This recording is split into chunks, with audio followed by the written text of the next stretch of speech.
4 मई 2023 को राज्य सरकार ने एक विज्ञापन निकाला था जिसमें शिक्षक, सहायक शिक्षक और व्याख्याता की भर्ती नियुक्त की गई थी। 9 मई से उसका मतलब फॉर्म भरना शुरू किया गया। 10 जून को उसका एग्ज़ाम हुआ था। 2 जुलाई को मेरिट लिस्ट आती है। 2 जुलाई को मेरिट लिस्ट आने के बाद 11 अगस्त 2023 को सुप्रीम कोर्ट में राजस्थान वाले मैटर पे एक फैसला आता है कि सहायक शिक्षक पद के लिए सिर्फ डीएड ही मान्य होगा, बीएड नहीं होगा। जबकि हमारे जब विज्ञापन निकाला गया था उसमें बीएड प्लस डीएड दोनों ही मान्य थे। उसके आधार पर राय शासन ये डीएड वाले राय शासन से या को हाई कोर्ट जाकर वहाँ से स्टे लेते हैं कि भर्ती को रोका जाए। फिर हम गए सुप्रीम कोर्ट और वहाँ पर हमको बताया कि हमारी प्रक्रियाधीन है, हमारी पूरी लगभग पूरी प्रक्रिया हो चुकी है, सिर्फ और सिर्फ डीवी और सिर्फ नियुक्ति बाकी है। तो हमको सुप्रीम कोर्ट अलाउ करता है कि आप नियुक्ति पत्र आप ग्रहण कर सकते हैं, ले सकते हैं। मतलब आप सभी लोग अभी नौकरी में हैं? हाँ, सभी नौकरी में हैं। तो हम सुप्रीम कोर्ट से रिलीफ लेकर हम नियुक्ति पत्र ग्रहण करते हैं, नियुक्ति लेते हैं और नियुक्ति लेने के बाद हमारा हाई कोर्ट में केस चलता है जिसमें स्टेट गवर्नमेंट और हम दोनों लड़े हैं। हाई कोर्ट में 2 अप्रैल 2024 को एक फैसला आता है जिसमें हमें बाहर किया जाता है बीएड वालों को। फिर उसके खिलाफ सरकार और हम फिर मिलकर सुप्रीम कोर्ट जाते हैं, वहाँ पर भी वही फैसला आता है, मतलब कि जो हाई कोर्ट का फैसला है वो मान्य रहेगा। मतलब आप लोग की याचिका डिस्पोज कर दी गई, तो मतलब इसमें आप लोग की क्या गलती है? सर हमारा तो कोई फॉल्ट नहीं है, तो इसलिए सरकार से हम यही मांग रखने आए हैं कि हम लोग तो नोटिफिकेशन के आधार पर ही फॉर्म भरे थे जिसमें बीएड डीएड दोनों एलिजिबल थे और हम लोग मेरिट होल्डर्स थे, मेरिट लिस्ट में थे। तो सरकार से हम यही चाहते हैं कुछ समायोजन या कुछ ना कुछ सरकार हमारे लिए सोचे और हमें नौकरी से बाहर ना निकाले। अभी आप लोग अभी कहाँ पदस्थ हैं? मैं जगदलपुर में हूँ, कुलगांव में। बीएड है? बीएड हूँ टेट और बाकी डिग्रियां हैं? सर। टेट वगैरह सब गलती आपकी कहीं नहीं, विज्ञापन के आधार पे हुई? विज्ञापन के आधार पे हम लोगों को मिला है सर। राजनायक होते हैं ये और लोगों के लिए काम करते हैं। हम चाहते हैं कि हम भी तो इनके अपने लोग हैं, तो हमारी नौकरियां भी ये सुरक्षित करें। जो नौकरी कर रहे हैं उनमें से अब 70% जो है वो ST SC हैं और बहुत सी महिलाएं भी हैं जो अपने बच्चों के साथ सुदूर अंचल में काम कर रही है।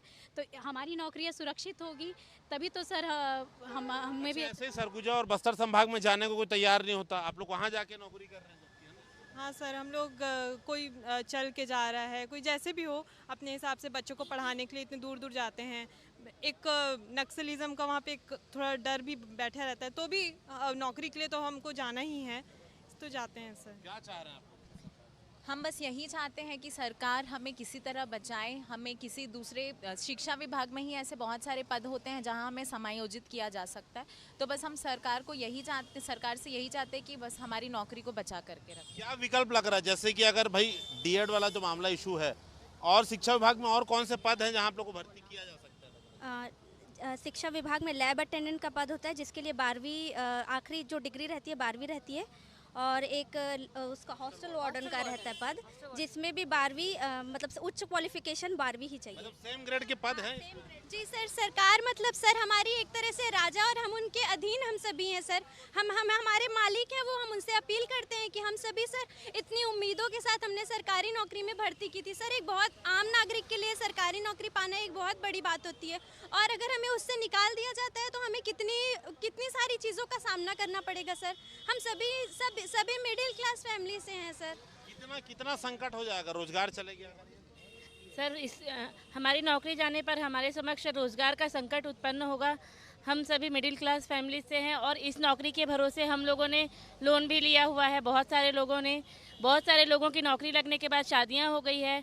उनके जब ये नौकरी लगी तो एकदम खुशी का माहौल होगा एकदम। हाँ सर, इसके भरोसे आप लोग वेतन के भरोसे प्लान कर लिया होगा? क्योंकि सरकारी नौकरी को एक तरह से सुरक्षित माना जाता है, तो हम और हमारे परिवार वाले सभी बहुत खुश थे हमारी नौकरी लगने से। और एक तरह से हमें लगा था कि अब हमारे ऊपर जीवन यापन का संकट नहीं रहेगा, पर अब सुप्रीम कोर्ट के फैसले के बाद हम सभी बहुत दुखी हैं सर। सही में बढ़ गई होगी। ऐसा कोई है कि जिसका लोन ले लिया हो, जिसने शादी करी हो नौकरी लगने के बाद? ऐसे लोग हैं जगदलपुर में कई लोग ने लोन ले लिया होगा, तो शादी बहुत लोग की टूट गई सर। शादियां टूट रही हैं? हाँ सर, शादियां भी टूट रही हैं नौकरी जाने की? हाँ सर, बिल्कुल सर। कई लोग का रिश्ता है उसमें सर अभी वो कर दिए सर, वो रिश्ता तोड़ दिए कि आप लोग तो बाहर कर दिए सर। और मतलब गलत मैसेज भी जा रहा है सर, क्योंकि पूरा सच्चाई पता भी नहीं। सीधा बोला जा रहा है कि आप लोग बीएड वाले तो बाहर हो गए। और सर यहाँ पे सब अब एक चीज़ और बात बोल रहे हैं सर कि अब ना हम लोग भरोसा कैसे करें गवर्नमेंट जॉब के ऊपर, और कैसे तैयारी करेंगे सर? सही नियमों नियमों के अनुसार होते, किसी गलत नियम के अधीन हमने भर्ती नहीं ली थी सर। जब हमारी परीक्षा ली गई थी सर, एक विद्यार्थी की जब परीक्षा ली जाए और उसके बाद यह कह दिया जाए कि गलत हो गई परीक्षा, तो वो विद्यार्थी कितना दुखी होगा सर। सरकार परीक्षा ले रही है और सरकार की ही गलती से आप लोग बेरोजगार होने सरकार नहीं सर, लोन लिए होगा लोगों ने। जी सर, और एक प्रकार की सामाजिक प्रतिष्ठा का भी विषय बन चुका है सर। और जब से 28 तारीख का फैसला आया है सर, उसके बाद से हम लोग चूँकि हम कांकेर में और बस्तर के सुदूर अंचल में हम लोग सब कार्यरत हैं, हम वहाँ से कल सवेरे से निकले हैं सर। 200-300 किलोमीटर डेली का हम ट्रैवल कर रहे हैं। जैसे ही हमको जहाँ पता चलता है वहाँ हम जा रहे हैं सर। और इसी बीच में जब हम कलेक्टर महोदय को ज्ञापन सौंपने का कार्यक्रम किए थे सर, तो दंतेवाड़ा में पदस्थ थी हमारी मैडम हेमा सिंह मैम, उनका देहांत हो गया है एक्सीडेंट में सर। तो हम लोग मानसिक और शारीरिक रूप से बहुत प्रताड़ित हो गए हैं सर। अब हम सरकार से एक गुहार लगाते हैं कि वो हमारी नौकरी को बचाए सर, नहीं तो हमारे आत्मसम्मान की भी बात है सर। एक शिक्षक बनने के बाद वापस नौकरी से बाहर निकालना मतलब हम समाज को कैसे मुंह दिखाएंगे। सामाजिक प्रतिष्ठा भी बहुत इस पर आप लोग की बहुत धूमिल हो रही है सर सामाजिक प्रतिष्ठा, क्योंकि अब ये कहा जाता है कि आपका तो सरकारी नौकरी लग गया था, आपने पैसा दे के लगा होगा, कैसे अचानक से निकाल रहे हैं। अब उन लोग यही समझ रहे हैं कि हम लोग पैसा दे के लगे हैं, जबकि लायबिलिटी भी बढ़ गई होगी, लोन ले लिया होगा सब। हाँ सर, और दूसरा गवर्नमेंट जॉब छोड़ के भी आए हम लोग। पहले मैं रेलवे में था, रेलवे आपकी शादी लगी थी नौकरी? नहीं, हो गया सर, शादी हो चुका है, लेकिन इसके बाद आजीविका का संचालन कैसे होगा सर? ये बात है कि एक डेट के आधार पर हमें अयोग्य ठहराया जा रहा है। 11 अगस्त 2023 के पहले जो सेम क्वालिफिकेशन एलिजिबल है, लेकिन 11 अगस्त के बाद अगर वही क्वालिफिकेशन नॉट एलिजिबल है, तो ये मतलब कहाँ तक सर? हमारी गलती नहीं है, बस हमारी यही गुहार है कि हमारी गलती नहीं है, फिर भी हमें गलत ठहराया जा रहा है।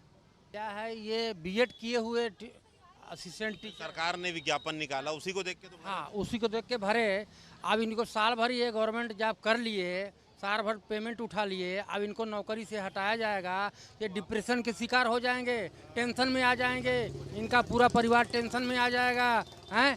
तो इसको देखते हुए सरकार को ये सुप्रीम कोर्ट ने जो इनको सूचना दिया है कि नौकरी से निकाल दिया जाएगा, तो इनको या तो डीएड कराया जाए या और कोई कोर्स कराया जाए, या इनको से मतलब फर्स्ट वर्ग में कहीं न कहीं भर्ती किया जाए, नहीं तो या क्या करेंगे ये। हम लोग के लिए ब्रिज कोर्स होता है, वो हमको करा के हमको एलिजिबल किया जा सकता है। 6 महीने का कोर्स होता है जो कि एमपी में भी कराया जा रहा है। वही सेम चीज़ वहाँ भी हुआ है। जो 28 अगस्त को जो फैसला आया है, एमपी में बाकी लोग सुरक्षित हो गए हैं 8 अप्रैल के फैसले से। कुछ लोग जो है वो वहाँ भी प्रभावित हैं, लेकिन वही सेम कंडीशन यहाँ भी है। ब्रिज कोर्स करा के हम लोगों को भी वो एलिजिबल कराया जा सकता है। सर, ब्रिज कोर्स भी एक उपाय है, और उसके अलावा ये भी किया जा सकता है कि हमको दूसरे पद में सेम वेतन लेवल वाले दूसरे पद में समायोजित भी किया जा सकता है। ऐसा पहले भी कई बार हुआ है। लोग 1 साल से नौकरी कर रहे हैं और अभी अचानक से ऐसे आदेश आता है कि हम लोग को निकाला जाएगा, तो हम लोग कहाँ जाएंगे? इससे पहले मैं सेजेस में थी, आत्मानंद स्कूल में, वहाँ से छोड़ के मैं इस जो मैं आत्मानंद स्कूल में थी, मैं वहाँ लेक्चरर के पोस्ट पे थी, वहाँ को छोड़ के अब मैं यहाँ आई हूँ। अब यहाँ से निकाल रहे हैं, फिर हम लोग कहाँ जाएंगे? मैंने वही नोटिफिकेशन देखा पहले, उसमें साफ साफ लिखा था बीएड या फिर डीएड, तो इस चक्कर में मैंने रेलवे में जो नौकरी थी उसमें भी नया ज्वाइन हुआ था, उसको मैं छोड़ के इसमें ज्वाइन किया हूँ। मैं उसमें था असिस्टेंट ट्रैक मशीन था, ग्रुप डी के उसमें आता है वो, उसको छोड़ के इसमें आया था, जबकि उसमें पेमेंट भी ज़्यादा था। तो मेरा आरआरबी में नागपुर डिवीज़न में रेलवे ग्रुप डी में सिलेक्शन हुआ था, मैं वहाँ ज्वाइन कर चुका था। ज्वाइन करने के बाद मेरा क्या इसमें आया टीचर में, सहायक शिक्षक में जॉब, तो मैं वहाँ रिज़ाइन करके यहाँ आ गया। अब हम लोग को नौकरी से निकाला जाएगा तो मैं कहाँ जाऊँगा बताइए? मैं सेंट्रल गवर्नमेंट की जॉब छोड़ के आ गया।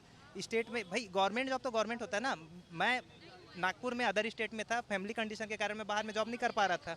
मुझे ज़रूरत थी कि मैं अपने माँ बाप, अपने दादा दादी की देख रेख करूँ, क्योंकि मैं घर में इकलौता हूँ, इसलिए मैं वो जॉब रिजाइन किया। और स्टेट में है या पास में है ना, इसलिए मैं इस जॉब को ज्वाइन किया था।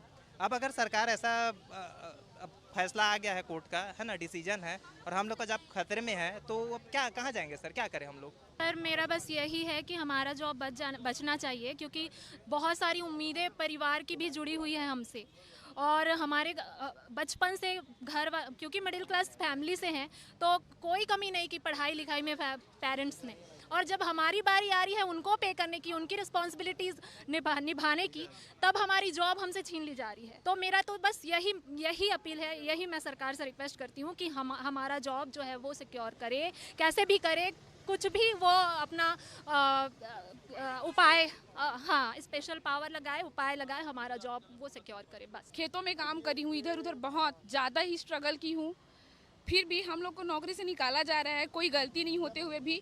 देखो ये देश हमारा है, अगर सरकार हमारी नहीं होगी तो हम क्या इस देश के लिए कुछ करेंगे बताइए। अगर हम लोग कोई गलत रास्ते में चले जाएंगे तो अगर देश हमारा नहीं होगा तो क्या हम अपने देश को अपना देश बोल सकते हैं? ये बताइए। मैं ये सरकार से पूछना चाहती हूँ, हम लोग को निकाल के फिर हम लोग को किस दिशा में भेजने की प्रयास कर रहे हैं वो। इसलिए मैं चाहती हूँ हम लोग को कहीं भी संयोजित करें, बस हमारा जॉब बचाए। एक तारीख देकर हमको हमारी एक योग्यता को डिसाइड किया गया कि 11 अगस्त के पहले वाले जो बीएड है वो सहायक शिक्षक बन सकते हैं, लेकिन 11 अगस्त 2023 के बाद वाले सहायक शिक्षक नहीं बन सकते। ये तो सर अन्याय ही हुआ ना। और क्या बोलते हैं, जो पहले लग चुके हैं 2019 में 2018 में, तो वो सहायक शिक्षक हो सकते हैं, लेकिन हम लोग नहीं पढ़ा सकते बच्चे को। टेट पास किया हुआ है सर, बीएड किया हुआ है, ग्रेजुएट है, प्लस कंपटीशन एग्ज़ाम फाइट करके मेरिट होल्डर्स है सर। उसके बाद हमसे ये प्रश्न किया जा रहा है, तो हमारी यही मांग है सर, हम लोग अयोग्य नहीं और सरकार हमारे लिए व्यवस्था करे सर। सरकार के पास असीमित शक्तियाँ है सर, वो अपना शक्तियों का प्रयोग करके हमको कहीं भी समायोजित करके हमारी नौकरी बचा सकती है सर।